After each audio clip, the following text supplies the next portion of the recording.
범사에 감사하면 범사가 행복합니다 라는 제목으로 하나님 말씀 증거하겠습니다. 하나님께서 우리에게 향하신 뜻이 있습니다. 직접적으로도 간접적으로도 하나님께서 우리를 향한 뜻은 우리가 하나님보다 더 잘 되는 것입니다. 그래서 십자가 사건을 이렇게 설명할 수 있어요. 내가 죽는 것보다 내가 죽는 게 낫지 하는 사건으로 말입니다. 너하고 나하고 둘이 있어. 누가 죽는 게 낫겠어? 하나님 판단하실 때는 언제나 나야. 그래서 주님께서 십자가에 달려 돌아가신 사건이라는 것이죠. 하나님께서 우리에게 직접적으로도 말씀을 하십니다. 난 너희들이 기뻤으면 좋겠다. 그것이 하나님의 뜻이라는 것입니다. 데살로니가 전서 5장 16절 말씀, 우리가 잘 아는 말씀이에요. 항상 기뻐하라, 쉬지 말고 기도하라, 범사에 감사하라. 이는 그리스도 예수 안에서 우리를 향하신 하나님의 뜻이니라. 우리가 기뻐하는 것, 그것도 순간 선택적으로 아니라 항상 기뻐하는 삶을 사는 것, 하나님이 우리를 향한 뜻이다 말씀해주고 있습니다. 우리는 이렇게 살기 위해서 행복이라는 단어를 앞에 걸고 살아가지요. 하나님은 우리의 행복에 관심이 많으십니다. 우리도 우리의 행복을 위해서 관심이 많지요. 그것이 우리의 소원이 되리만큼 우리 모두는 예외 없이 행복한 삶을 살아가려고 노력합니다. 이른 아침에 우리의 삶을 시작하는 것도 밤 늦게까지 우리의 삶의 시간을 연장하여 자기에게 주어진 최선을 다하는 이유도 어찌하든지 우리가 행복한 삶을 살기 위해서입니다. 중요한 것은 이것입니다. 행복을 위해서 열심히 사는 것보다 더 중요한 것은 지혜입니다. 행복을 어떻게 하면 살 수 있는지, 어디서부터 행복이 우리에게 찾아오는 것인지 그것을 아는 지혜가 더 중요하다라는 것이에요. 이 지혜가 없으면 열심히 살기는 사는데 행복하지 못할 수 있기 때문에 그렇습니다. 오늘 말씀을 중심으로 우리의 행복의 근간이 어디 있는지 우리는 알 수 있습니다. 아마 저도 그렇지만 우리 성도님들도 이 표현 그대로 이때가 되어지면 우리는 행복하다 할 것입니다. 저는 무화과 나무의 열매가 무성할 때 행복합니다. 거짓 없는 고백입니다. 포도나무의 열매가 주렁주렁 맺힐 때 행복합니다. 감람나무의 소출이 많을 때 행복합니다. 밭에 소출이 많을 때 저는 행복을 느낍니다.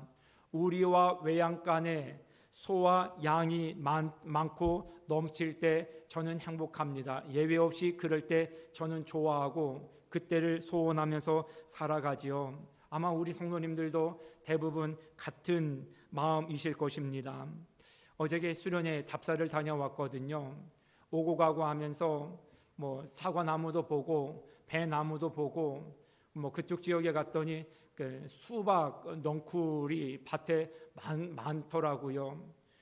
농부들이 이웃 주민들이 나와서 반하우스 같은 거요. 비닐을 이렇게 일조양에 맞추어서 이렇게 가려주는 작업들을 바쁘게 하시더라고요. 무엇 때문에 그렇게 떼아볕에서 수고하실까요? 그 소확이 있을 때 기뻐하고 행복하다는 것을 아시기 때문에 그런 수고를 하는 것이죠. 우리도 그런 목표를 걸어두고 수고를 아끼지 않는 것처럼 이 모든 것들에 대하여서 소출이 있고 소득이 있으면 우리는 행복하다 생각을 합니다. 지금 시대에 우리에게는 무화과 나무를 포도나무도 감람나무도 밭도 우리와 외양간도 우리에게는 조금 거리감이 있는 표현일 수도 있습니다. 그래서 이렇게 바꿔봤으면 좋겠어요. 무화과 나무는 저와 여러분들의 계좌, 통장 계좌 있지 않습니까? 감람나무 우리의 건강으로 생각해봤으면 좋겠고요. 포도나무 저에게 아내가 있고 또 우리 남편분들에게 아내가 있듯이 또 남편분이 있고요. 그리고 밭을 우리 자식들로 한번 생각해봤으면 좋겠습니다. 우리와 외양간은 우리의 미래, 우리의 노후를 염두에 두고 생각해 봤으면 좋겠습니다. 그러니까 우리의 생각에 계좌가 좀 이거 넉넉하고 또 건강하고 자식들은 다 잘 되고 아내나 남편도 하는 사업이나 모든 일들 막힘없이 잘 형통하게 이루어지고 우리의 노후도 이 정도 준비해 나가면 뭐 걱정 없어 할 정도 상황이 되어지면 행복하다. 뭐 그 정도 되어지면 다들 행복할 것이다 생각을 하실 것입니다. 우리 이렇게 바꾸어 놓고 오늘 말씀을 한번 생각해 볼 수 있기를 바라요. 그런데 중요한 게 있어요. 중요하다 넘어 심각한 문제라고 표현하고 싶습니다. 무화과 나무, 포도나무, 감람나무 언제나 소출이 보장되지 않는다는데 문제가 있다는 것이죠. 계좌가 빠질 수가 있어요. 마이너스 통장 많이 쓰시죠? 그걸 대체자로 사용하는데 그걸로도 답이 없을 때도 있어요. 이래저래 대출까지 좀 써봐요. 그걸로도 답이 없을 때도 종종 있을 수 있습니다. 그럴 때 우리가 무화과 나무에 모든 소득이 있을 때 행복할 것 같은데 그것이 있을 때가 있고 없을 때가 있어요. 그래서 우리는 항상 기뻐하는 삶이 불가능한지도 모르겠습니다. 어쩌다가 행복할 수 있는 이유, 그것이 어쩌다가 우리에게 그런 기회가 주어지기 때문일 것입니다. 더 중요한 사실은 무엇입니까? 사실 늘 풍년이 들어도 사람들은 행복하지 못하다라는 데 있어요. 종종 말씀을 드립니다만 우리나라 경제 속도는요, 경제 성장 속도는 세계에서 그 유래를 찾아보기 어려울 정도로 굉장히 가파른 성장을 해온 것이 사실입니다. 저는 70년대생입니다. 80년대는 분명히 70년대보다 나았습니다. 제가 어렸을 때인데도 그거를 알겠더라고요. 90년대는 80년대보다 나았고요. 2000년대는 90년대보다도 훨씬 나아졌습니다. 그건 모두가 부인할 수 없습니다. 2010년대는요, 2000년대보다 나았고요. 2020년대에는 2010년대보다도 훨씬 나았습니다. 그러니까 나아진 게 그냥 조금 나아진 게 아니라 정말로 상상할 수 없을 만큼 나아졌는데 오늘 말씀으로 놓고 본다면 우리는요, 한 해도 빠지지 않고 늘 포도나무에 열매가 있었고 무화과 나무에 소출이 있었고 밭에 소출이 있었고 우리와 외양간에 늘 짐승들이 차고 넘쳤다라는 것이에요. 세계는 우리나라를 부러워합니다. 그것 때문에 부러워해요. 어쩜 그렇게 매해 성장을 할 수가 있어? 어쩜 그렇게 매해 소출이 있고 열매가 있고 걷어들일 수확물이 그렇게 차고 넘칠 수가 있어? 부러워해요. 우리가 6.25 전쟁을 마치고 나서 우리나라에 원조를 줬던 월남미 우리가 받아서 살았잖아요.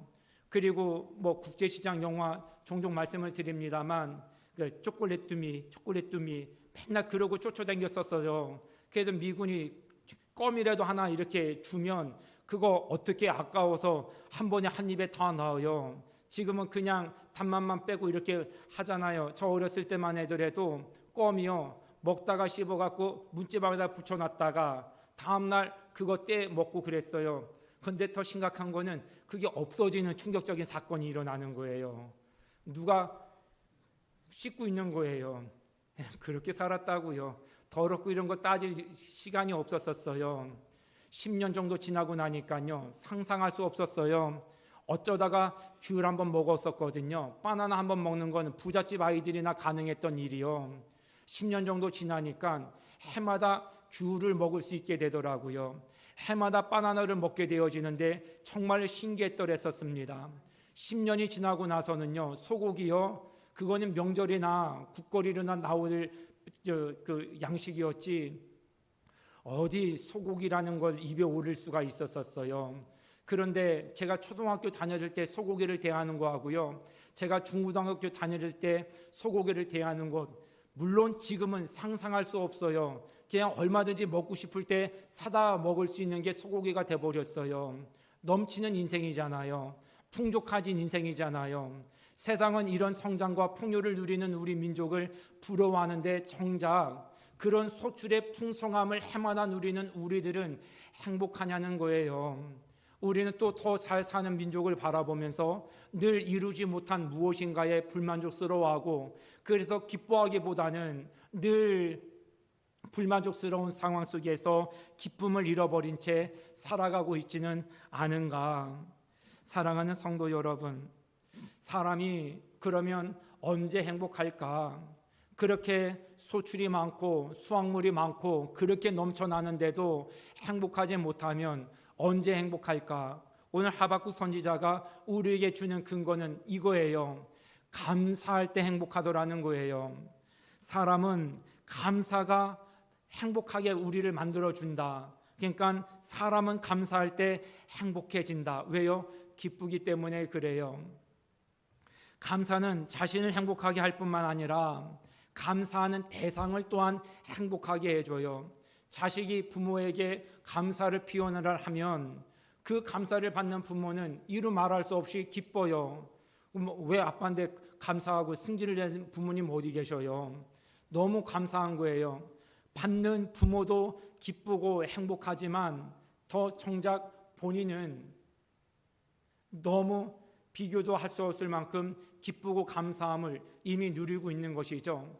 그래서 감사는 양쪽 모두의 사람을 기쁘고 행복하여 웃음 짓게 하는 힘이 있습니다. 그래서 우리는 상대를 기쁘게 하려면, 상대를 감사하게 하려면 내가 먼저 감사하는 사람이 되어져야 해요. 내가 감사를 잃어버리고 상대가 항상 행복하기를 원할 수는 없다는 것이에요. 상대가 행복할 때 내가 또한 행복한 것처럼 우리는 서로의 행복을 위해서 우리 안에 있는 기쁨과 그 기쁨의 근거가 되어지는 감사를 회복해 나갈 수 있어야 합니다. 우리가 범사에 감사의 훈련을 할 이유는 그래야 범사에 기뻐할 수 있기 때문에 그렇습니다. 선별적으로 기뻐하는 것, 선별적으로 감사하는 것, 그것은 하나님의 뜻이 아니라 세상과 마귀가 우리에게 주는 것이죠. 우리가 무엇을 감사하고 우리가 감사할 때 행복하다라는 것을 아는데 우리에게 치명적인 또 하나의 일이 있어요. 그것은 저와 우리 성도님들이 감사한 일에 서투르다는 것이에요. 참 감사에 서툴러요. 왜 그러냐면 우리의 감사가 무화과에 한정되어 있기 때문에 그렇습니다. 그때가 될 때까지 모든 감사는 내게 불필요한 것이라고 생각을 한다는 것이에요. 그래서 우리의 감사가 무화과에 한정되어지면 우리도 언제든지 한정된 감사를 할 수밖에 없다라는 것이죠. 무화과 열매에 열매가 없으면 그때 감사할 수 없고, 무화과 나무의 열매가 많이 맺혀져도 늘상 그러려니 하는 마음 때문에 세상스럽게 감사할 것도 없게 되기 때문입니다. 오래전 기사인데요, 전교 2등하는 수재의 아들이 있어요. 그런데 중간고사가 되어져서 아이들 시험 볼 때 되면 우리 성도님들도 막 격려하고 맛있는 거 사주고 응원해주고 축복해주고 막 그러시잖아요. 그런데 전교 2등둔 엄마가 공부 자세가 불량스럽다고 밤새 두들겨 패는 거예요. 아니, 상상할 수 없는 일이잖아요. 그래서 일전에도 말씀을 드렸습니다만 아들이 시험 공부하다가 화가 나갖고 엄마를 죽였어요. 최근에요, 그 아들이 모든 정산 참작이 된 것이죠. 이 폭행이 거의 10수년 가까이 이어진 거예요. 공부를 전교 2등 하는 게 쉬운 일입니까? 어쩌다가 한번 공부를 잘한 겁니까? 그 정도 실력이면 줄곧 잘해왔다라는 것이거든요. 그냥 한 해 두 해 잘해갖고 그렇게 되어지는 게 아니라 그냥 공부할 때부터 꾸준히 잘해왔기 때문에 그 정도의 성적을 유지하는 건데, 엄마는 그 자식에게 만족이 없었던 것이에요. 그만큼 잘하면 남들 가정에서는 100점짜리 하나 맞기도 쉽지 않은데 두 과목 100점 맞았네 하면서 칭찬도 해줄 법한 일인데 자세 불량하다고 때리는 거예요. 밤새 때리는 거예요. 아빠는 주말 부부예요. 와도 해줄 게 별로 없는 거예요. 계속 때리는 거에 화가 나서 그런 사고가 일어난 것이에요. 평생 감사를 모르면 우리에게 비극이 되어진다는 것이죠. 지나버릴 수 있는 여러 가지 감사의 소재들을 그냥 그럭저럭 그런 걸로 여기는 것, 이게 감사를 잃어버리는 마음이에요. 저희 아이가 그 시험 공부하고 이렇게 하다가 자기들이 공부를 조금 열심히 하려고 그러니까 칭찬받고 싶은 거예요. 그런데 언제 조금 표정이 조금 어두워지느냐 하면 엄마 아빠가 자기가 열심히 하는데 당연히 여긴다 싶으면 그게 조금 별로 안 좋아해지더라고요. 그걸 제가 알겠더라고요. 그래서 과하게 액션을 취하셔야 돼요. 우리 성도님들, 우리 잘하는 표현 있잖아요. 칭찬은 고래도 춤추게 한다고요. 그냥 조금만 잘해도 막 굉장히 크게 막 리액션 하셔요. 반응을 보이셔요. 진짜 잘했네, 진짜 잘했네 하고 막 격려도 해주시고, 막 좋아서 막 좋아하는 아이한테 아유 그 정도 해놓고 잘났다고 좋아하는 것 봐라, 이렇게 초치고 그러지 않으셨으면 좋겠어요. 고맙다 하는 것을 고맙다라고 인정할 줄 알고 그걸 표현할 줄 아는 거요. 거기에 우리의 행복과 기쁨의 크기가 달려있다라는 것을 기억하시고 실천해 나갈 수 있기를 바랍니다. 오늘은 맥주 감사 주일이에요. 어떤 마음으로 예배 지금 드리고 계십니까? 정말 차고 넘치는 감사의 마음으로 예배 드리고 계십니까? 그냥 그럭저럭 한 마음으로 예배를 드리고 계십니까? 하나님께서 상반기 동안에 우리의 계좌도 채워주셨고 남편과 아내 건강도 지켜주셨고 자녀들이 이만큼 착하고 또한 열심히 공부하도록 하나님 이끌어 주셨고 우리의 노후도 크게는 아니어도 조금은 준비해 나갈 수 있도록 하나님께서 이끌어 주셨고 잃었던 건강도 하나님 회복해 주셨고 너무너무 감사할 일이 많잖아요. 그런데도 불구하고 혹 저와 여러분들 그럭저럭 그냥 뭐 급성장을 하더라도 늘 딸 수확물이 많고 늘 소출이 많아도 그냥 뭐 늘 당연하겠지 뭐 더 그런 거지 뭐 이런 마음으로 무던하게 지금 예배를 드리고 계신다고 한다면 저와 우리 성도님들 회개하셔야 되죠. 많은 걸 누리지도 못하고 그게 고마운 일인지 감사한 일인지는 모르면 우리 더 많은 걸 주셔도 절대 감사할 수 없어요. 감사할 수 없다는 것은요, 기뻐할 수 없다는 것이에요. 더 나은 삶을 살아도 행복을 모르는 거예요. 그러면 왜 열심히 사셔요? 행복을 위해서 열심히 사는데 작년보다 지금보다 낫고 10년보다 지금이 경제 수준이나 여건이 훨씬 나은데도 불구하고 10년 전에 비해서 더 불평하고 불만하면 하나님께서 어떻게 하셔야 된다라고 생각을 하십니까? 무조건 감사하십시오. 이건 자꾸 연습하시면 됩니다. 자꾸 연습하셔서 그동안 소소하게 보냈던 것들 다 주스셔요. 이것도 감사하고 저것도 감사하고 그런 마음으로 하나님께 살아가셨으면 좋겠습니다. 감사할 줄 아는 사람이 행복하다. 그런데 하박국 선지자는 우리에게 하나를 더 깨달음을 줍니다. 그 감사와 조건이 무화과 나무가 아니라 하나님께 두었다라는 거예요. 그래서 무화과 나무에 열매가 없어도 나는 감사하겠다라는 거예요. 나는 기뻐하겠다. 그것을 지금 얘기하고 있습니다. 무화과 나무, 말씀드렸던 것처럼 우리가 열심히 일해서 소득이 발생되어지고 그것을 우리가 많은 것을 누리게 하시는 것, 이거 하나님의 은혜예요. 정말로 감사하지요. 그렇게 하지 않을 때에도 하나님께 감사를 드릴 수 있어야 된다는 거예요. 이유가 무엇이에요? 그분께서 내게 거절하신 것보다 우리에게 누리도록 주신 것이 훨씬 비교도 되지 않을 만큼 많고 크기 때문이라는 것이에요. 이것을 볼 줄 알면 감사할 수 있는 행복한 자로 살아갈 수 있다는 것입니다. 성경에 어리석인 부자 비유를 예수님께서 말씀하셨어요.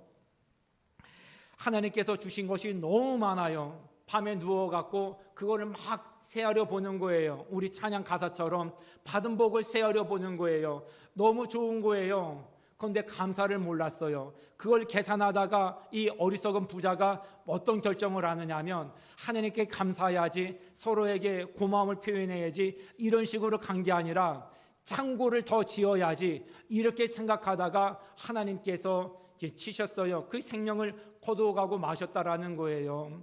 어리석은 것이죠. 하나님께서 우리에게 주셔서 누리게 한 것 감사하시고 그거를 함께 누릴 수 있도록 수고하고 애쓴 주변의 가족들과 이웃들에게 그 마음을 나누고 함께 그 기쁨을 확산시켜 나가야 되죠. 하나님께서 그렇게 하라고 우리에게 많은 걸 주셨는데 셈하다가 그것도 다 누리지 못하고 죽음을 맞이하게 됐다. 그래서 어리석은 부자라고 예수님 말씀을 해주십니다. 자, 그러면 가난하면 행복할까요? 가난하면 지혜로운 자일까요? 그렇지 않습니다. 성경은 같은 유에서 어리석은 가난한 자도 있다라는 것을 우리에게 말씀해 주십니다.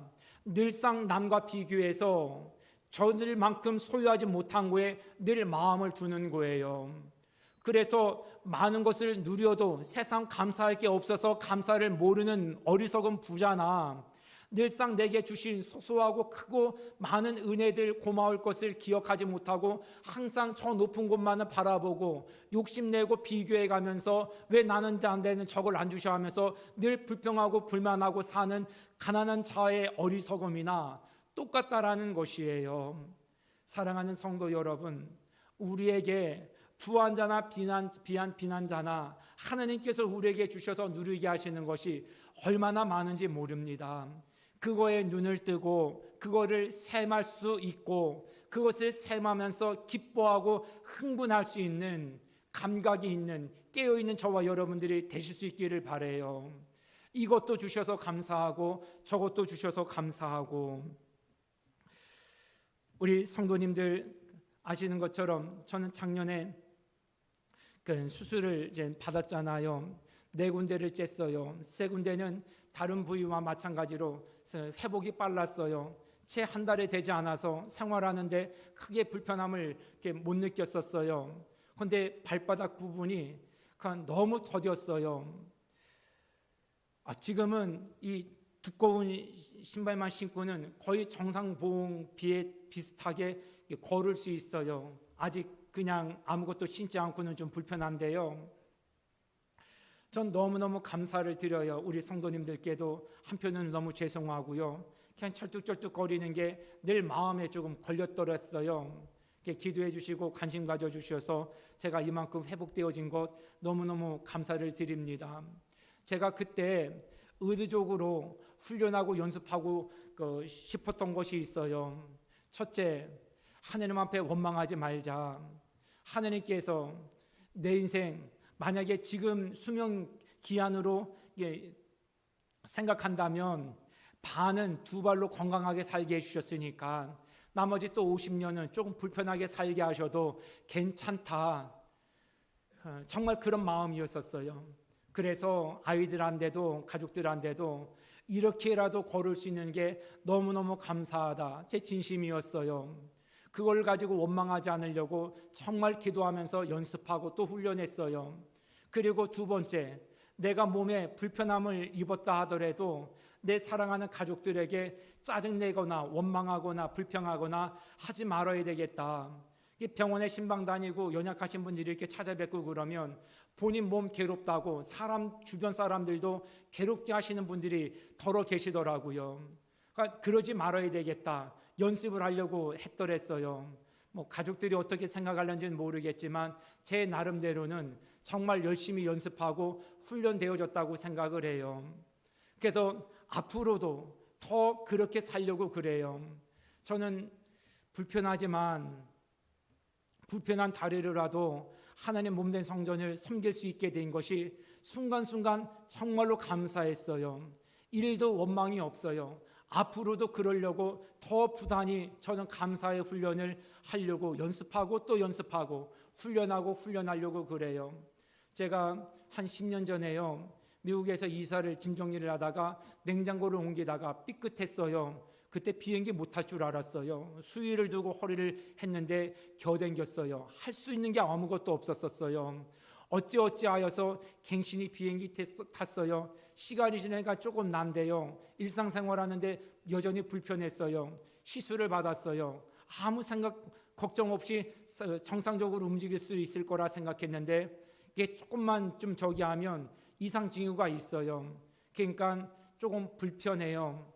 그럼에도 불구하고 늘 연습을 하는 것이죠. 하나님, 제가 만약에 조금 더 불편해지거나 조금 더 노년이 되어져서 여느 어르신들처럼 일어날 때 그냥 한 번에 훅 일어나지 못하고 방바닥을 이렇게 뭐 한 바퀴 두 바퀴 돌아가면서 일어나게 되더라도 하나님, 내게 있었던 건강이 이루어졌다라는 것 때문에 하느님 앞에나 사람들 앞에 원망하거나 불평하거나 짜증내거나 내 불편함으로 사람들 불편하게 만들지 않도록 하나님 그렇게 살게 도와주세요.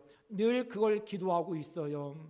내게 건강을 주신 것도 하나님 은혜고 이것을 하나님께서 거둬가신도 하나님 이유가 있으시겠지. 저는 정말 그렇게 믿어요. 그래서 모든 걸 감사해요. 그것이 하나님의 뜻이신정 그 주변 사람들에게 짜증낼 이유가 없잖아요. 그들이 잘못한 것도 아닌데요.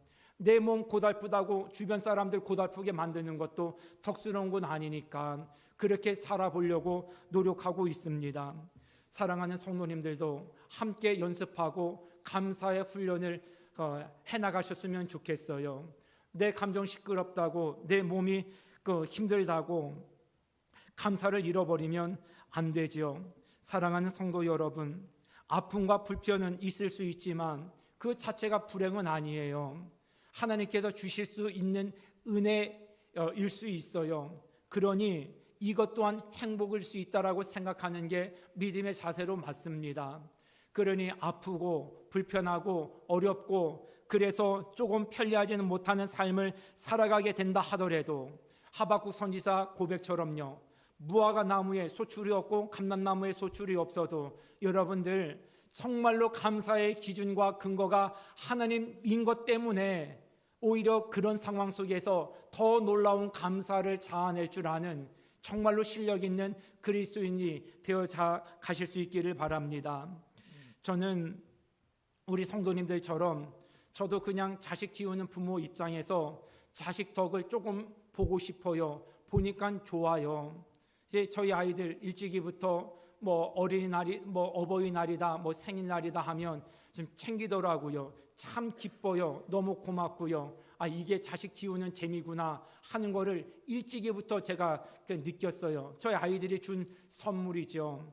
그러면서 어느 날 문득이요, 최근이에요, 큰아이 이렇게 자는 거를 보는데 재작년에 5월달 되어지면 다큐로 감동적인 휴머니즘적인 영상들이 이제 올라와요. 그때 본 영상 중에 어떤 영상이 있었느냐면 어떤 아버지가 다 큰 아들이에요. 일찍이 사고 때문에 눈만 껌뻑껌뻑거리고 사지를 꼼짝을 못하는 거예요.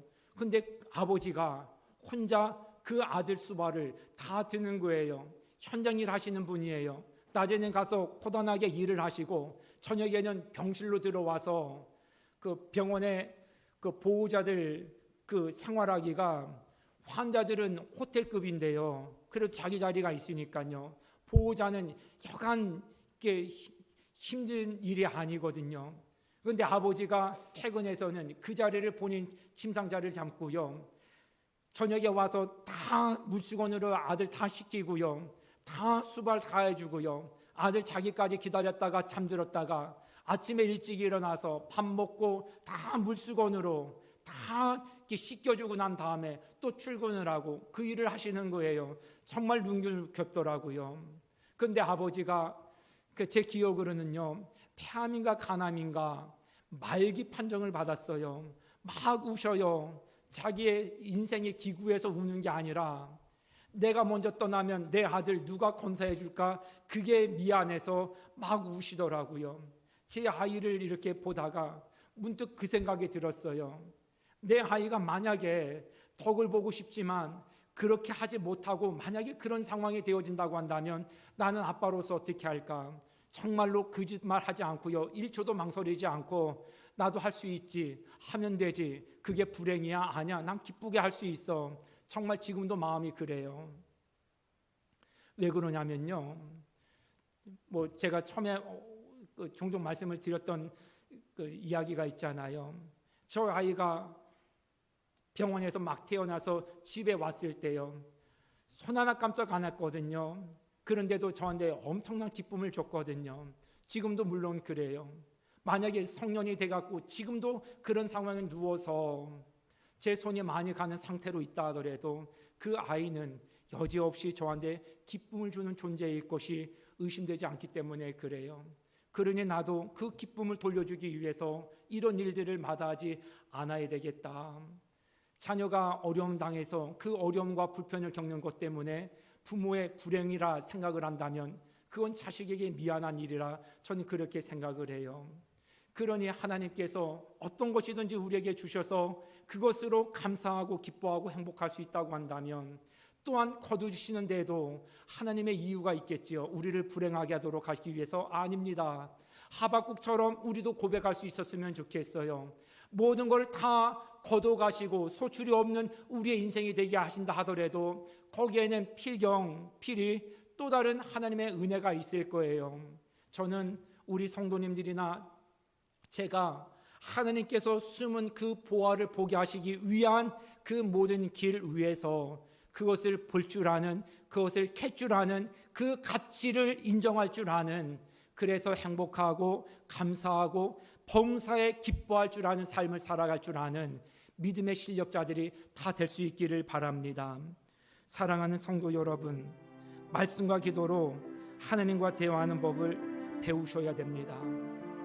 하나님께 근거를 두지 아니하는 감사는 언제든지 왔다가 또 이유 없이 사라져 버리고 많은 안개와 같은 것이 될 것입니다. 하나님과 교제하십시오. 말씀을 통하여 주님과 인격적인 관계를 맺으십시오. 있고 없고, 있다가도 없을 수 있고, 있다가도 없을 수 있고, 없다가도 있을 수 있어요. 건강했다가 병약할 수도 있고요. 병약했다가 또 건강을 찾을 수도 있어요. 잠언 전도서 기자처럼 그 때를 정하시는 것도 하나님이에요. 하나님의 속마음을 들여다보시면 우리가 왜 슬퍼하고 절망하고 왜 늘 불평하고 원망하며 살아갈 수 있겠습니까? 우리 하나님의 진심을 들여다보고 우리에게 그렇게 소원하시는 행복, 기쁨의 삶을 우리 한번 살아내 보도록 힘써 보시면 어떻겠습니까? 그렇게 살아가는 자녀들을 보면 기특하듯이 하나님도 우리 때문에 웃음 짓지 않으시겠습니까? 오늘 이 말씀 기억하시면서 함께 찬양 고백 드렸으면 좋겠습니다. 주와 함께라면 가난해도 좋아. 우리가 건강할 때도 감사하다고 한다면 이때도 하나님 감사해 볼 수 있도록, 노년이 돼서도 이런저런 이유 때문에 오히려 원망하고 불평하고 그럴 거리를 찾기보다 더 우리의 속사람이 깊어져서 자녀들에게도 우리 또 주변에 그리스도인으로 살아가는 우리를 아는 모든 사람들이 같이 기뻐하고 같이 행복해하고 그런 삶의 도전을 좀 끼쳐나갈 수 있도록 우리 고백이 우리의 삶의 실력이 되어질 수 있기를 우리 바른 마음으로 함께 고백합시다. 주와 함께라면 가난해도 좋아. 참된 부요함이 내 맘에 가득하니 때로는 날 유혹하려고, 때로는 날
쉽게 드릴 수 있는 찬양이 아니에요. 사실 가난이 뭐가 좋겠어요? 아픈 게 뭐가 좋아요? 저 솔직히 속마음은요, 아프지 않고 건강한 게 좋고요. 그냥 어려워서 이렇게 저렇게 계산하면서 하느니 넉넉해서 그냥 마음껏 나눠주고 베풀어주고 막 그랬으면 좋겠어요. 저 이번 주도 머리를 깎으면서 이것이 이렇게 하면 1년에 이렇게 좀 모아지겠다, 이런 계산도 해요. 그런데 인색하고 싶지는 않아요. 넉넉하고 가난보다는 여유로운 게 좋고, 아프어서 불편한 것보다 건강해서 편리하게 사는 게 훨씬 좋지만, 우리가 하나님 안에서 진짜 누려야 될 그 행복은 거기에 있지 않다라는 것이 오늘 말씀의 메시지예요. 건강하면 행복하셔야 되잖아요. 좀 물질이 여유로울 때는, 그나마 다른 때는 몰라도 행복하셔야 되잖아요. 그런데 우리가 그런 삶을 살고 있지 못하다는 데 문제가 있지요. 근본적으로 우리가 하나님 때문이라면 부활 때는 물론이거니와 피날 때도 감사할 수 있고, 하나님이 나와 함께 하신다고 한다면 우리가 건강할 때는 물론이거니와 건강의 일부분을 잃게 되더라도 우리는 감사할 수 있다라는 것이죠. 이 삶을 회복해 나가실 수 있기를 바라요. 그래서 범사에 행복하시고 범사에 기뻐하시고 범사에 웃음 짓는 삶을 살아가십시오. 훈련하면 됩니다. 하나님 도와주십니다. 반드시 도와주십니다. 하반기에 이런 삶이 우리에게 더 짙게 다져나갈 수 있는 하나님의 은혜의 길 임하기를 원합니다. 하나님, 오늘도 저희들에게 주신 귀한 말씀 가슴에 되새깁니다. 우리가 어떨 때 행복하고 어떨 때 기뻐해야 될지를 하박국 선지자를 통하여 말씀해 주셔서 감사합니다. 하나님 때문에 하나님께 우리의 행복과 감사의 근거를 두게 하여 주시옵소서. 그래서 범사에 감사하고 범사에 기뻐하는 우리 모두가 되게 하여 주시옵소서. 건강할 때뿐만 아니라 아플 때에도, 넉넉할 때뿐만 아니라 하나님 쪼들리는 삶 가운데서도, 하나님 많은 즐거움 속에서뿐만 아니라 고독할 때라도 하나님이 내 행복의 근간이 되어지고 기쁨의 원조가 되어질 수 있도록 주님과 늘 말씀과 기도로 교제해 나갈 수 있는 믿음의 종, 이 시대의 하박국이 되어 살아갈 수 있게 도우시옵소서. 사랑하는 주의 종들, 하반기는 더 넘치는 감사와 기쁨이 넘치는 복된 삶이 되게 이끌어 주시옵소서. 예수님의 이름으로 기도드리옵나이다. 아멘.